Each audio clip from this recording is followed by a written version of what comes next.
Hello, I'm Toi Thomas, and this is an excerpt from Song of the Raven.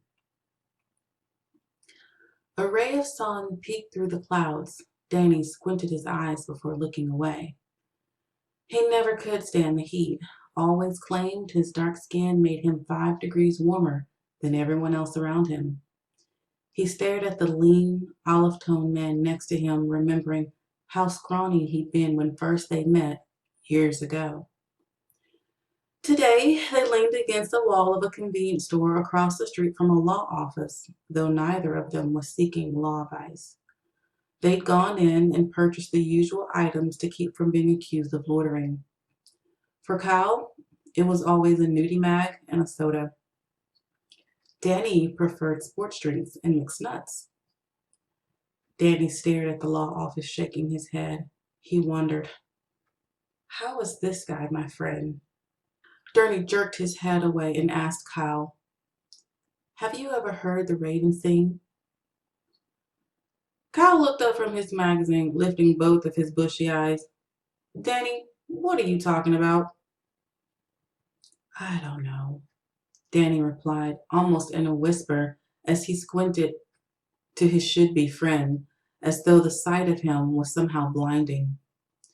Danny thought he'd heard the bird sing the song the first time he helped out Kyle, but he ignored it, writing it off as superstition. Today, he knew the tales and signs were true.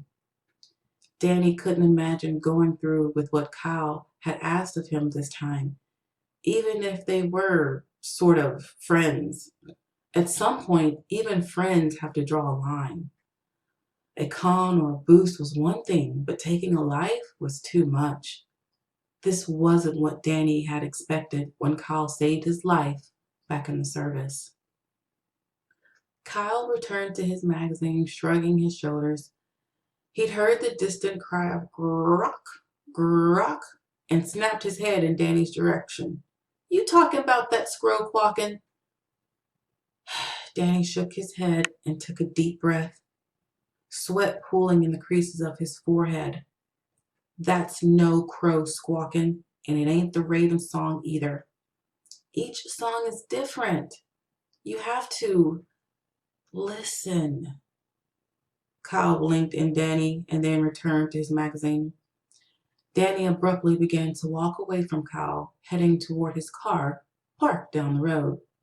Hey man, where are you going? Kyle's voice was almost a whine. What's gotten into you? Excuse me for not knowing the difference between a raven song and a squawking crow. I've never understood all your bird talk, but you can't just leave me hanging like this. Danny turned on Kyle, squinting no more. He glared with wide hazel eyes into the freckled face of a man who should have been a better friend, who should have listened to him tell the raven's tale. Don't you remember the song? You said it was the last of your youth, and now look what you're trying to do, trying to get me help you do. Kyle looked down, too ashamed to respond. Forget it, Kyle. We're done. He turned and used the pedestrian walkway to cross the street into the parking lot. Kyle rushed up in front of him and held out his hand. Just a minute. This is crazy. Forget that stupid song. We're thick, you and me. We go way back. You owe me. Danny sidestepped Kyle and continued, pulling a set of keys out of his pocket. I've paid you back time and again. Never knowing when you're going to call me up to cash in another favor? No more. Kyle turned and rushed past Danny again. He leaned against the door of a navy blue classic muscle car just as the upgraded electronic locks beeped their release. Danny stared at the spot where his handle should be and refused to make eye contact. Move, Kyle. I told you it's over. Best leave it where it is and move on. We may not be friends, but we don't have to be enemies. Kyle lunged forward and grabbed Danny by the shirt collar, not budging Danny's solid frame in the slightest.